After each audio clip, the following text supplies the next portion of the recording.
Section 2.5 here is about a topic called transformations of graphs. And what that really means is taking some basic graph, like a parabola, like this example here, and maybe moving it to a new location, or perhaps doing a reflection where it flips into a new direction. It means taking a basic graph and changing it somehow. Transformation means changing it. We're going to need to have some basic graphs to start with, though. So before we talk about how to move graphs around and change them in different ways, let's first talk about these 5 basic graphs that we're going to expect you to memorize and just know as our starting points. So our first basic graph is x squared, and that's one from basic algebra. That's your basic parabola, and it looks like this, sort of.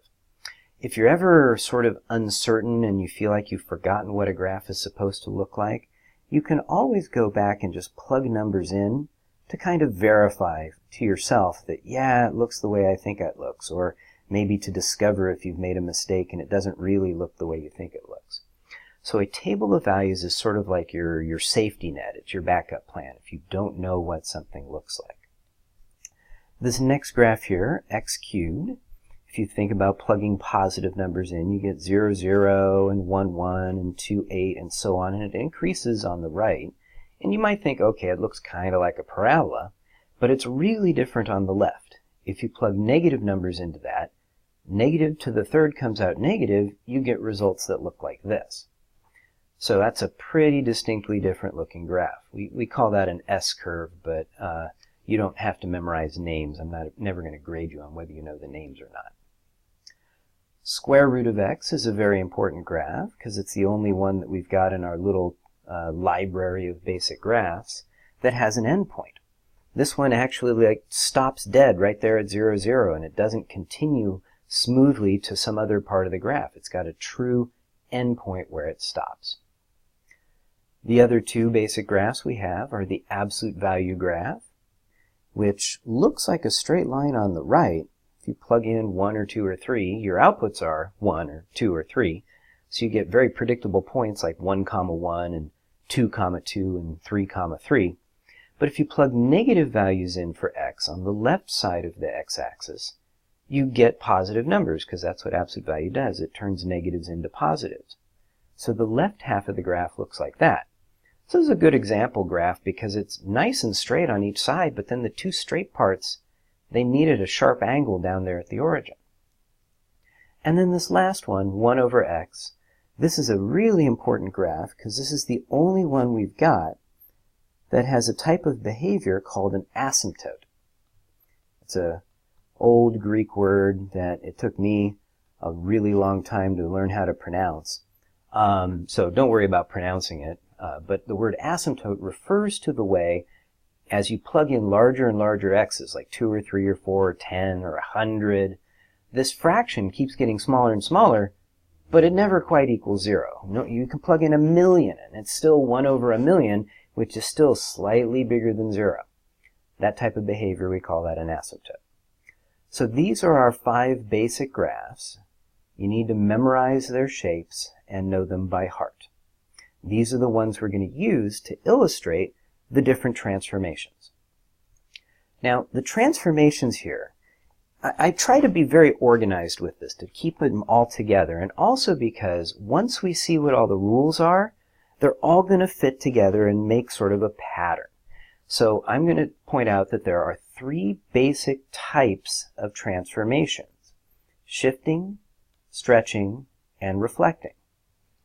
And for each type of transformation, there are 2 directions that you can transform your graph. You can move your graph vertically, or you can change it horizontally. And if we make a table of all the results we get here, there's going to be a pattern, I promise you. It'll help you remember everything because the pattern will make everything sort of click together like a puzzle. The first type we're going to study is shifting. The technical term for shifting is translations, which sounds like something having to do with languages, but in math, translation means taking something and sliding it to a new location. So let's use green to draw the original graph, as green means go, so that'll be the start. And we're going to use red because red means stop, to draw the second graph. So our basic graph, our starting graph, f of x, that's our basic parabola like I was talking about a second ago. It looks sort of like this. And if you imagine that table of values that you probably don't need to use all the time, but every once in a while it helps you remember why the graph looks the way it looks.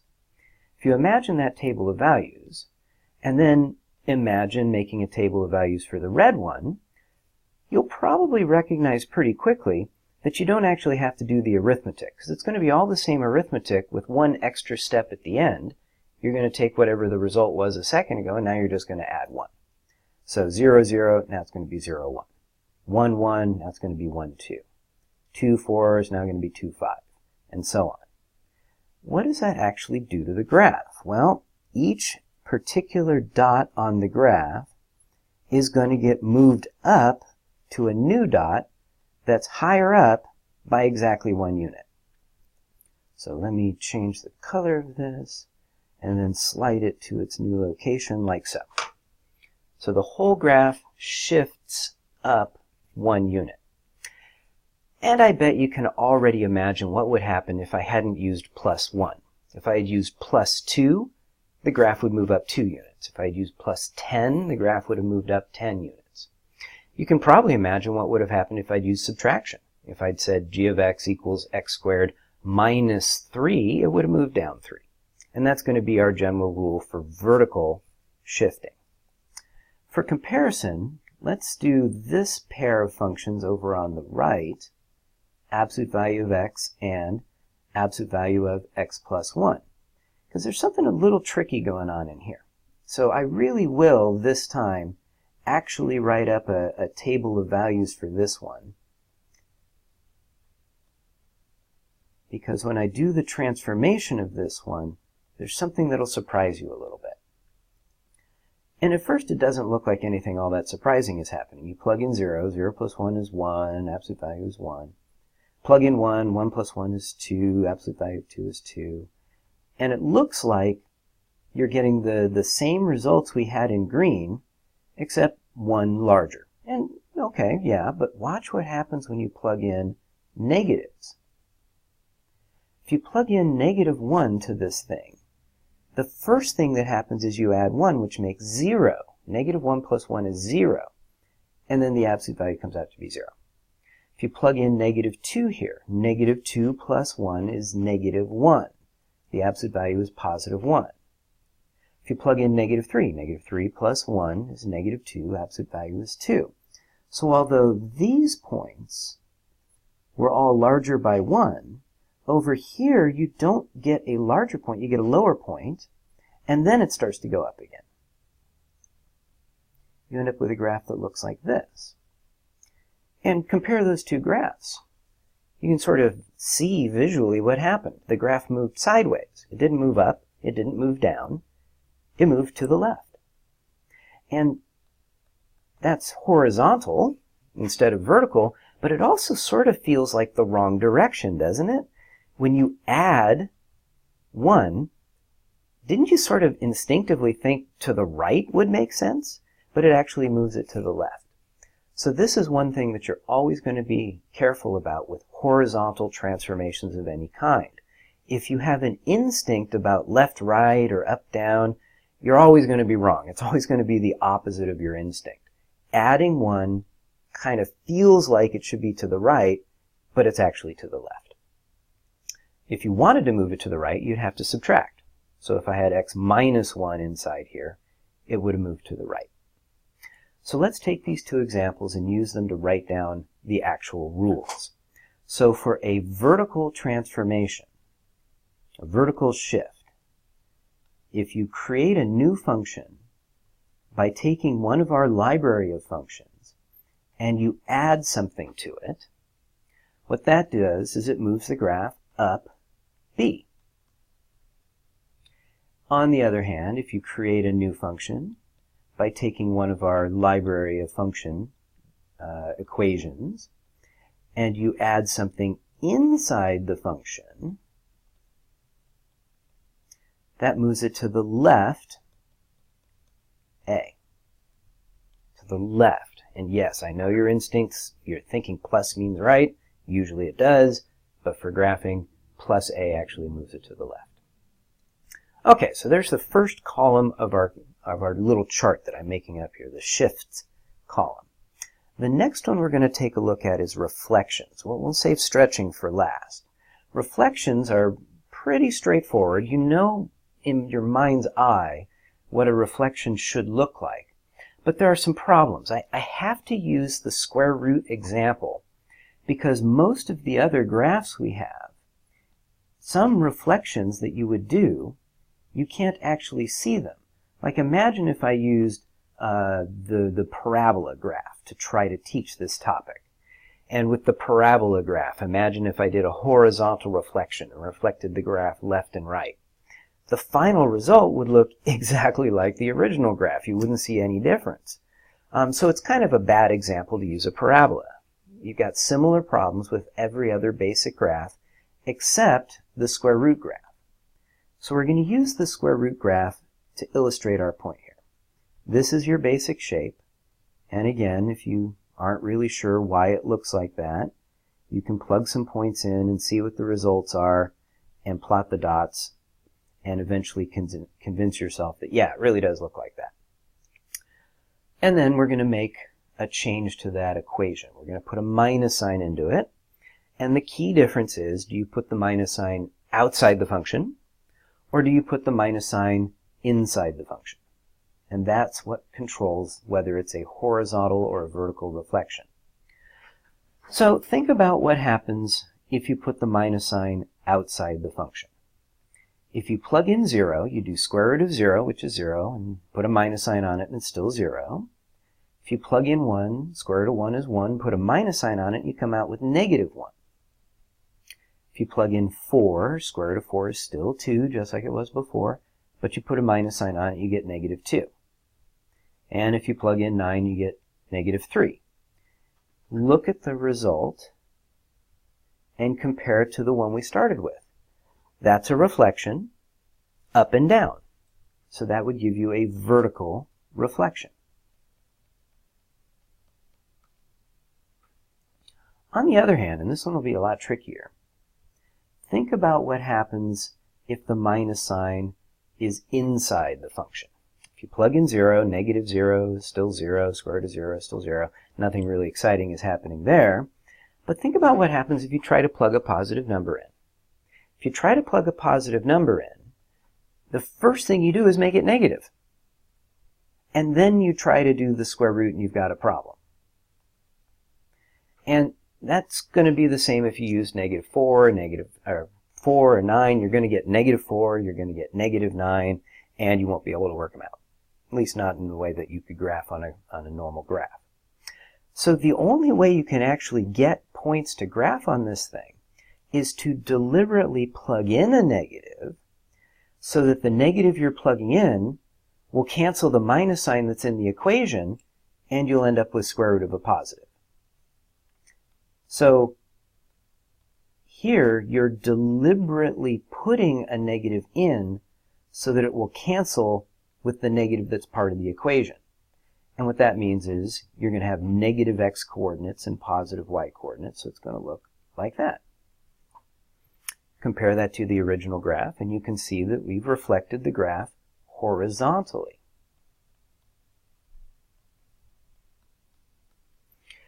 And this is going to be a general rule. If you put a minus sign into an equation, you will create a reflection.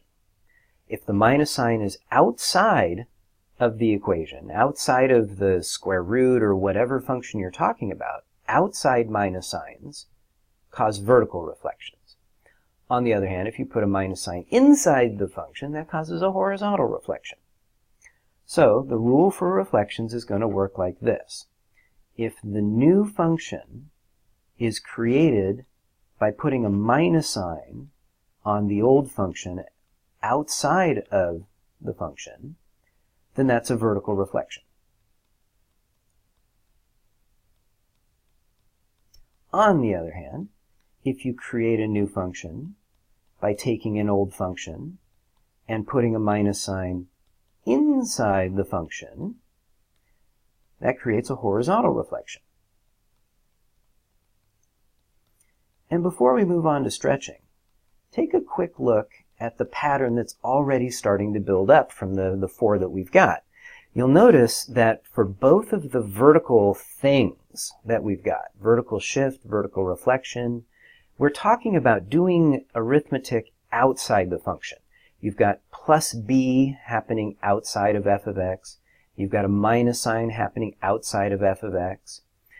Comparison with horizontal, for horizontal you're doing things inside the function. We've got plus a inside the function. We've got a minus sign inside the function. So right now you might be predicting that vertical things are always about doing stuff outside the function, and horizontal things are about doing things inside the function. That's exactly correct. So when we move on to our stretching examples, keep that in mind. Outside the function, vertical. Inside the function, horizontal. So if we take a look at these examples here, we might be able to predict what's going to happen. First of all, vocabulary. The word that mathematicians like to use for this topic is dilations, because technically that refers to both stretching a thing larger and also smashing it smaller. And of course, if you're stretching, you could just as easily sort of unstretch, do the reverse of a stretch where you smash things back down. So we need a word that covers all the possibilities. So we use the word dilations. Okay. And dilations have to do with multiplication. Okay, well, there's two places you could multiply. You could multiply outside a function or you could multiply inside a function. So here, let's do one example where we multiply outside a function. And let's do another example where we multiply inside a function. And let's see what the differences are. Let's see what that does to the picture. You might already be guessing, and that's good.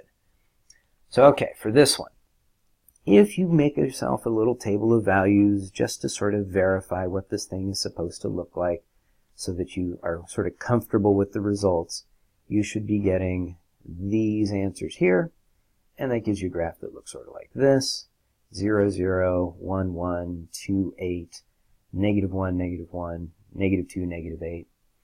And if you make up this new function by taking the old one and multiplying by 2, the arithmetic's pretty simple. You're going to get the same results you had before, except you're going to have to multiply the results by 2. So 0, 2, 16, negative 2, negative 16. And think about what those points create in the picture. 0, 0 is still there. 1, 2 is further up than 1, 1. 2, 16 is way further up than 2, 8. It's twice as far up. On the other side, negative 1, negative 2 is down. Negative 2, negative 16 is really down. And you can see that this is a stretched out, taller version of the sort of S-curve we had before. It's like if the piece of paper was somehow elastic and you were just pulling it up and down and it stretched like that. Let's compare it to what happens over here with this absolute value example. And you might be already kind of guessing in your head what's going to happen.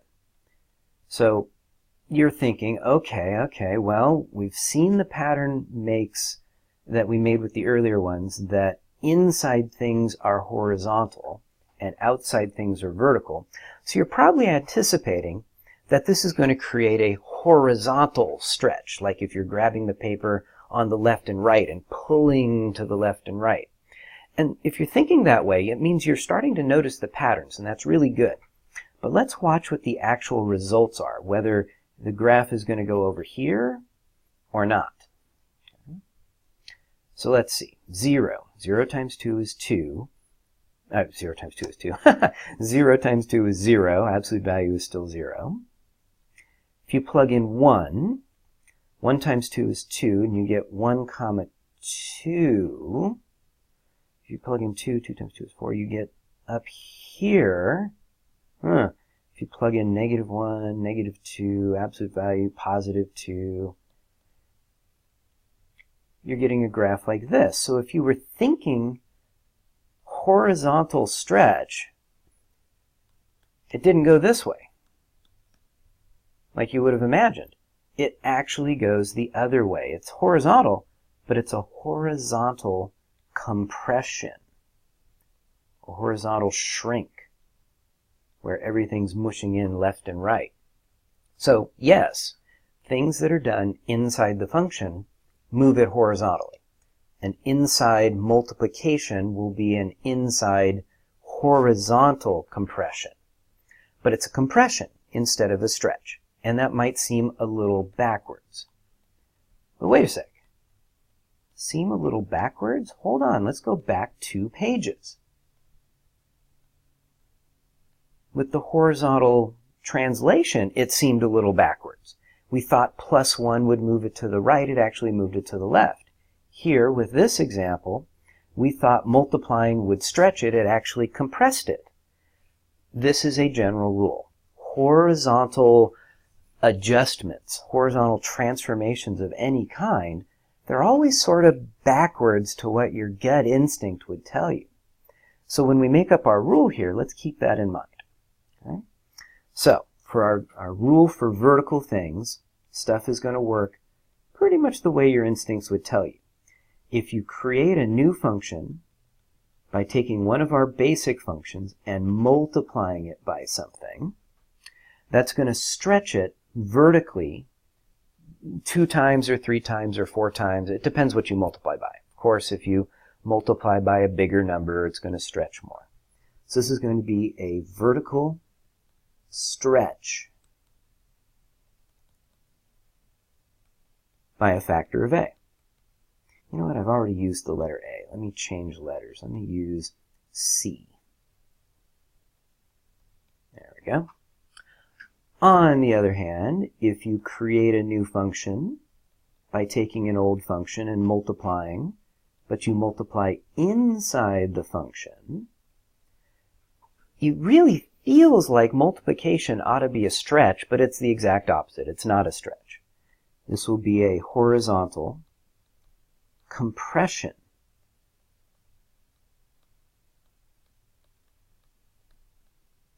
by a factor of C.